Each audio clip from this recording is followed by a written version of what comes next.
पाकिस्तान की मौजूदा मिलिट्री क़यादत की मिलिट्री स्ट्रेटजी फेल हो चुकी है और पाकिस्तान की मौजूदा मिलिट्री क़यादत बदलने की जरूरत।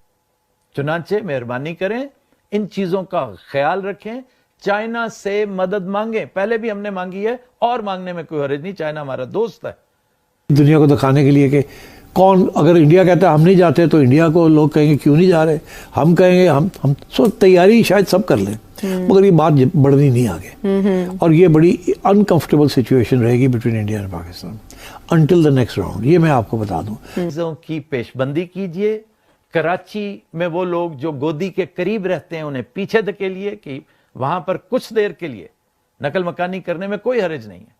अपने पास खुश्क खुराक और दवाइयां स्टॉक करने में कोई हर्ज नहीं है, क्योंकि हम हालत जंग में हैं। कराची के गिर्द पानियों में दनदनाता फिरता इंडियन नेवल शिप विक्रांत मौके की तलाश में है। पाकिस्तान में इस समय पहले के जैसे ही जो है खौफ का माहौल अभी भी जारी है। वजह सिर्फ यही है, भारत पाकिस्तान की जंग। भारत ने जो नुकसान पाकिस्तान को पहुंचाया है उसके बाद से पाकिस्तान की आवाम के अंदर अभी भी डर मचा हुआ है भारत का। और पाकिस्तान की फौज जो है इस वजह से रुक गई, ड्रोन्स मिसाइल इस वजह से रुक गई क्योंकि सारे बेसिस जो है एयरबेस इनके उड़ा दिए गए और इनके पास अब कुछ बचा नहीं है। पाकिस्तान का भारी नुकसान हो गया और पाकिस्तान के साथ जितने भी देश उसका साथ दे रहे थे, चाइना, टर्की वगैरह, उनको भी भारत ने पीछे नहीं छोड़ा, उनका भी पीछा नहीं छोड़ा, उनको भी अच्छे से जमकर बजा दिया। इसकी वजह से चाइना, टर्की ये सब जो है ये भी पीछे हो गए। सारे फाइटर जेट्स इन्हीं के थे। पाकिस्तान के पास कुछ होता ही कहाँ है, इनके दोस्त जो है इन्हीं को दिया करते हैं। लेकिन अब पाकिस्तान के लोग फिर से कह रहे हैं भाई चाइना से गुहार लगाओ, चाइना हमारी मदद करे। हमारे जो हालात है वो काफ़ी ज़्यादा ख़राब हो चुके हैं, हमारा चाइना ब्रदर है, हमारी मदद करेगा। लेकिन कोई देश अब आगे सामने नहीं आ रहा है। सिर्फ वजह क्या है, क्योंकि जो देश इसका साथ देगा उसके भी हालात जो है वो खराब हो जाएंगे। कराची के गिर्द पानियों में दनदनाता फिरता इंडियन नेवल शिप विक्रांत मौके की तलाश में है। इंडिया के पास न्यूक्लियर सबमरीन है विच इज वेरी डेंजरस। वो क्या करती है, वो न्यूक्लियर फ्यूल पे चलती है और उसका खतरनाक पहलू यह है ख्वातीन हज़रात, बहुत कम लोग जानते हैं कि उसका साउंड सिग्नेचर नहीं होता। वो डीजल पे नहीं चलती, वो किसी रडार में, किसी सोनार में नहीं आती। दुनिया को दिखाने के लिए कि कौन, अगर इंडिया कहता है हम नहीं जाते तो इंडिया को लोग कहेंगे क्यों नहीं जा रहे, हम कहेंगे हम सो तैयारी शायद सब कर लें, मगर ये बात बढ़नी नहीं आगे। और ये बड़ी अनकंफर्टेबल सिचुएशन रहेगी between India and Pakistan until the next round, ये मैं आपको बता दूं।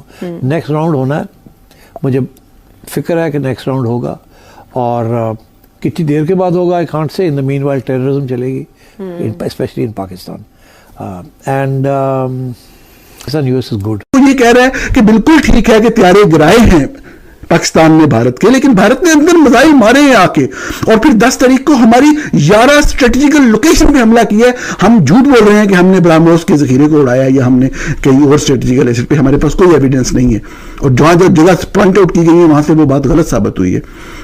तो ये बात कह देने से सिर्फ कि जी हमारे यहाँ ये वीकनेस है, हमें भारत ने ज्यादा नुकसान पहुंचाया, हमें इस काबिल होना चाहिए था इतना बड़ा एक बजट रखने के साथ कि हम जवाब दे सकते मौसर तरीके से, बजाय मीडिया के जरिए हमें झूठ बुलवाना। के गिर्द पानियों में दनदनाता फिरता इंडियन नेवल शिप विक्रांत मौके की तलाश में है। लास्ट टाइम भी यही हुआ था और कराची पोर्ट हमारी हब है, हमारा सारा बिजनेस उसके जरिए होता है। जरा इमेजिन करें कि हाउ इजी इट इज हमें क्रिपल करने के लिए 4 गोले वहां पे मारे जाएं तो मामला वो किया जा सकता है। कराची के गिर्द पानियों में दनदनाता फिरता इंडियन नेवल शिप विक्रांत मौके की तलाश में है। इंडिया के पास न्यूक्लियर सबमरीन है विच इज वेरी डेंजरस। वो क्या करती है, वो न्यूक्लियर फ्यूल पे चलती है और उसका खतरनाक पहलू यह है ख्वातीन हज़रात, बहुत कम लोग जानते हैं कि उसका साउंड सिग्नेचर नहीं होता। वो डीजल पे नहीं चलती, वो किसी रडार में, किसी सोनार में नहीं आती। फौज की जो पाकिस्तान, जो इंटरनेशनल बाउंड्री के अंदर जो पाकिस्तान है, जो जिसकी एक सॉवरेनिटी है, अब सॉवरेनिटी की भी समझ ना आए तो कैसे बंदा एक्सप्लेन कर सकता है इस बात को कि सॉवरेनिटी जब आपकी हर्ट होती है, जब उसको वायलेट किया जाता है तो आप रिस्पॉन्ड करते हैं, नहीं तो फिर अगले बार बार बजाते हैं आप सॉवरेनिटी आके बार बार वायलेट करते हैं। ये कभी भी नहीं होता कि आप इस चीज के ऊपर कंप्रोमाइज करके और डर के और खौफजदा होकर बैठ जाएं, साफियों से कहते रहें जी हाफिज साहब बड़े गुस्से वाले हैं, फौरन जवाब देंगे, और हालात ये हों कि आपने जवाब नहीं दिया, भारत ने अगले दिन फिर जुर्रत की हमला करने की, और आपने खुद टीवी चैनल से राब्ता करके तस्दीक की इस बात की कि भारत ने हमला किया। ये कितनी अफसोसनाक और शर्मनाक बात है। हमें अपनी तरफ से तैयार रहना है। जंग का जिक्र करना कि जी आप लोगों को डरा रहे हैं, हम इतने बुज़दिल हैं कि जंग के जिक्र से डरने लग जाए?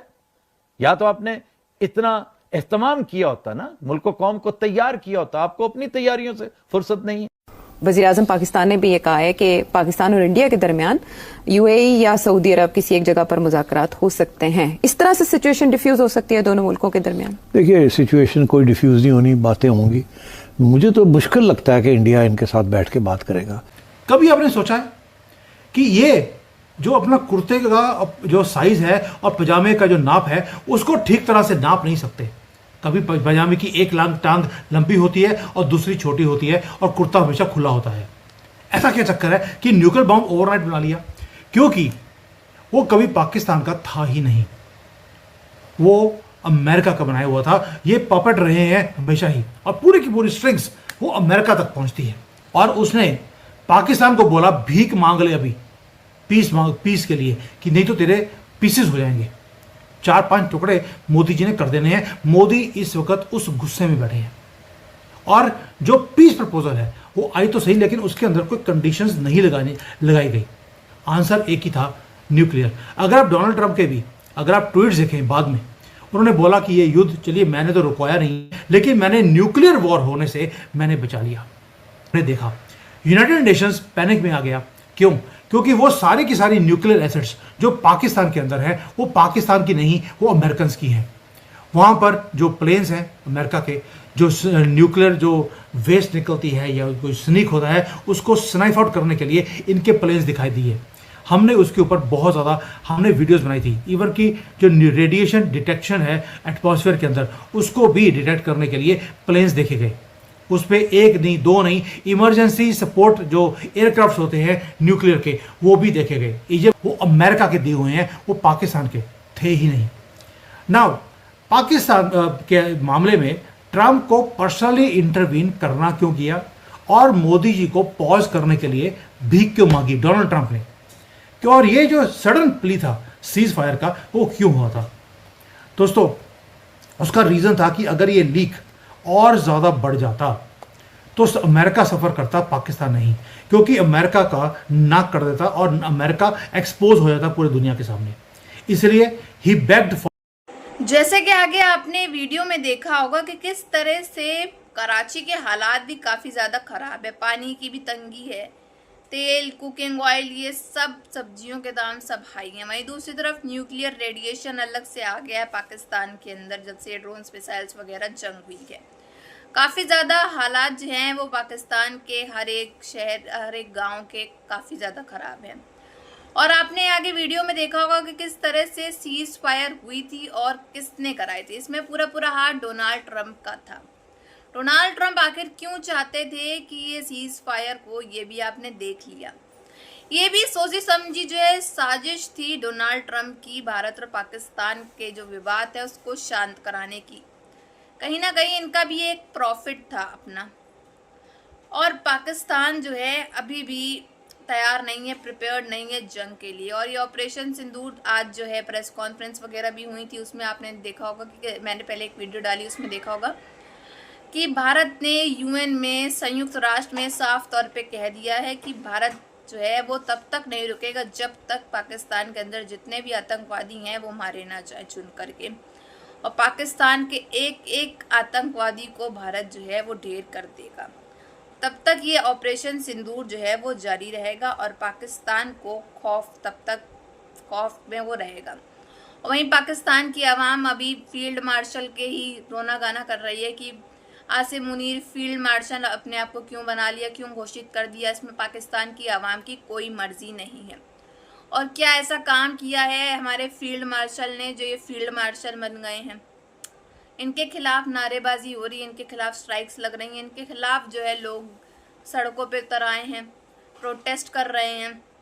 तो लेकिन इसमें आपकी क्या राय है ये ज़रूर बताइएगा कमेंट बॉक्स में। अगर आपको हमारी वीडियो अच्छी लगी हो तो like share and comment and subscribe please.